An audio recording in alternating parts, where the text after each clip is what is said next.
Kaveri బాలరాజుకు phone చేసి ఇలా అంటూ ఉంటుంది. ఏ క్షణం ఆ విజయ్ నన్ను తీసుకువెళ్తాడా అని నాకు క్షణం భయంగా ఉంది. అసలు ఆ విజయ్ ఏం చేస్తాడో ఏంటో అని చెప్పి కావేరి భయపడుతూ ఉంటుంది. దాంతో బాలరాజు అయితే ఆ విజయ్ మిమ్మల్ని ఏమీ చేయలేడు, నేనున్నంత వరకు ఆ విజయ్ మిమ్మల్ని తీసుకుని వెళ్ళలేడు అని చెప్పి అంటూ ఉంటాడు. దాంతో కావేరి అయితే ఇక అతని ప్రయత్నం ఇంకా ఎలా చేయాలనుకుంటున్నాడో నాకు అర్థం కావట్లేదు. ఇక అతనికి ఎలాంటి ఎవిడెన్స్ దొరుకుతుందో ఏంటో అని చెప్పి అనుకుంటూ ఉంటుంది. అలా వాళ్ళిద్దరూ కూడా ఒక్కసారిగా చిన్ని గురించి ఆలోచిస్తారు. అంటే ఇక మిగిలింది చిన్నియే. చిన్నితో ఇప్పుడు ఇన్వెస్టిగేషన్ స్టార్ట్ చేస్తారా ఏంటో అని చెప్పి వాళ్ళిద్దరూ కూడా కంగారు పడుతూ ఉంటారు.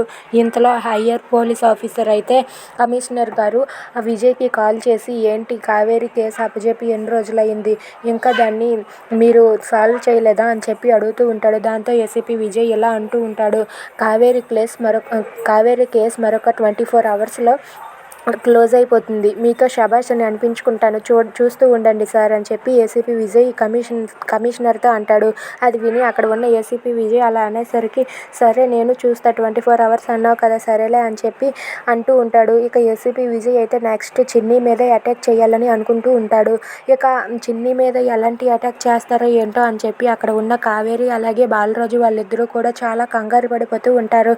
ఇక చిన్ని రాగానే కావేరి అయితే చిన్నిని దగ్గరకు తీసుకుని, ఏంటమ్మా నా కారణంగా ప్రతి ఒక్కరూ ఇబ్బంది పడుతున్నారు, అందరూ కూడా ఇబ్బంది పడి అందరూ కూడా నా కోసం చాలా శ్రమ అనుభవిస్తున్నారు, ఇప్పుడు నా కోసం నిన్ను ఏమైనా చేస్తారన్న భయం వేస్తుంది నాకు అని చెప్పి కావేరి చిన్నిని దగ్గరకు తీసుకొని బాధపడుతూ ఏడుస్తూ ఉంటుంది. If you like this video please subscribe.